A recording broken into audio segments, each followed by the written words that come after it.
Everyone, তো এই দিনটা ছিল আমার পার্লারের ওপেনিং ডে। তো তোমাদের সাথে আমি ফটো আগেই শেয়ার করেছি আমার পার্লার ওপেনিংয়ে। তো এই দিনটা আমি কিভাবে কাটিয়েছি সেটা তোমাদের সাথে আজকে শেয়ার করছি।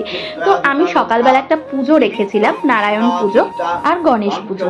তো আমি সেই জন্যই রেডি হচ্ছিলাম, তোমরা দেখতেই পাচ্ছ। আর আমার মা পুজোর জোগাড়যন্ত্র করছিলেন, ঠাকুরমশাইও এই সময় এসে গেছেন। তো ঠাকুরমশাই পুজোর জোগাড়যন্ত্র করে পুজো স্টার্ট করে দিয়েছিলেন, আর আমিও পুজোতে বসে গেছিলাম। তো এরপর শুরু হলো আমাদের যজ্ঞ করেছি, মানে নতুন করে আমি এটা পার্লার স্টার্ট করছি, তো তার জন্য আমি সত্যনারায়ণ পুজো দিয়েছিলাম আমার পার্লার ঘরটাতে। আর বেশ ভালো লাগছিল, অনেক দিনে নিজের একটা ইচ্ছা আমার পূরণ হচ্ছে, সেটা খুবই ভালো লাগছিল, মনটা খুবই খুশি ছিল। তো সেই জন্যই আমি তোমাদের সাথে শেয়ার করছি আমার এই আনন্দের দিনটা। তো তোমরা দেখতে থাকো ভিডিওটা। তো এইভাবে আমাদের সকালটা কেটে গেছিলো। তারপর সন্ধ্যের দিকে সবাইকে আমি ডেকেছিলাম, আমার যারা ফ্রেন্ডস আছে তাদেরকে।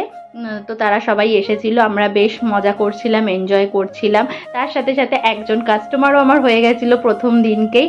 তো আমি তার আইব্রো করে দিচ্ছিলাম, ও আমার বন্ধুই হয়। তো তারপর আমাদের একটা কেক কাটিং সেরেমনি হচ্ছিল, তো সবাই মিলে আমরা খুব এনজয় করেছি, কেক কাটিং হয়েছে।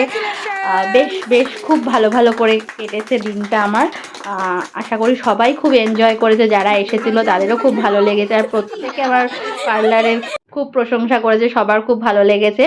তো এটাই আশা করছি যে সবাই আমার পার্লারে আসবে, আমার কাছ থেকে সার্ভিস নেবে, আর আশা করছি তোমাদের খুব খুব খুব ভালো লাগবে। তো